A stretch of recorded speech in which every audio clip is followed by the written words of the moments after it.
Mate, you do a huge amount of campaigning now for cycling, and especially here in London. How good is this? I think it's a fantastic sporting spectacle, an event to watch. Whether you follow cycling or not, it's a great sporting spectacle. But I think more for me, the most important thing is to keep cycling visible. We're in the capital, the centre of our country, and we close the road to the cycle race, which is phenomenal. And it keeps it visible, and it means that we can keep pushing to just make bikes the logical way to get around in the UK. Not for us cyclists, but normal people, normal clothes, just getting out of the shops. And I think we really want when we get, and we're getting there as well.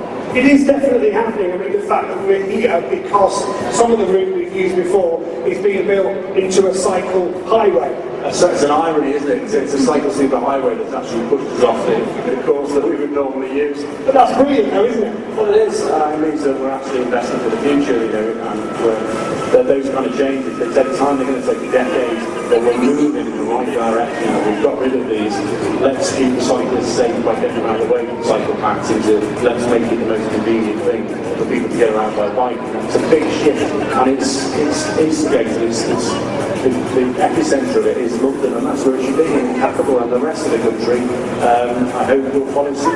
Well, it seems to be more and more, especially in further up north, the counties up there in Yorkshire and Lancashire seem to be grabbing that as well. It's pockets at the moment. I think it's pockets, but those pockets will eventually join up. And the more examples that we have around the country, I mean, already you go to Cambridge, 30% of journeys are by bike. So that those pockets are there, we just need more of them until it gets to a tipping point and it just becomes normal. But you just got to keep the pressure on, and it's got to be at the highest level, because it takes government to say, right, you choose in your area how it's going to be done, but it is going to be done, and you can't choose to do nothing, and that's the next big shift that we need.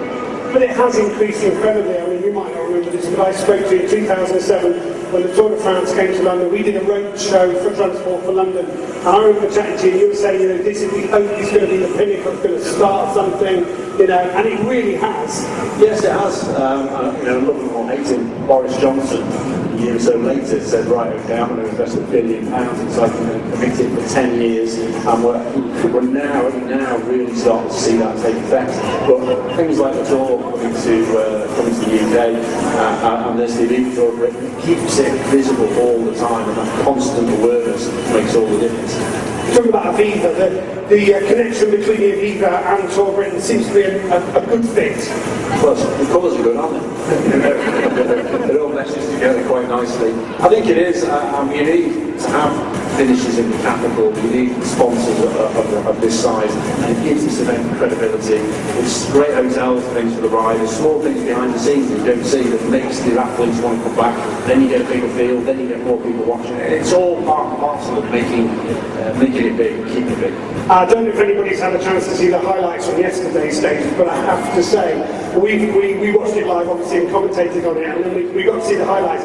And the view of the peloton and the whole team going through Wattisham with the Apaches, it was one of the best sights that I've seen on any cycling programme. No, I was in a photo shoot in the Alps, so I was catching up with everything on the iPad on the way back and watching it all. And the whole week has been fantastic. And I know there's been a lot of there's great finishes. The results have been in doubt every day, right down to the line. And I think that's why this event is a bit different.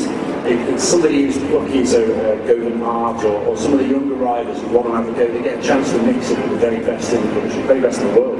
Yeah, and you always see a young rider that really does shine through, and Owain Dorr has done absolutely brilliantly this year, under the watchful eye of Sir Bradley, I think. Yeah, I mean, he's been kind of man of the match really for the Brits, hasn't he? I mean, he's been there or thereabouts all the time, really consistent. Christian House always surprises me as well. I mean, he's just so incredibly consistent year in, year out, can read a race so well. So there's a lot of, it's an opportunity for the British riders to be visible and to have a play with the best in the world. I think it's fantastic. Brilliant stuff, great to chat to you, Chris, as ever.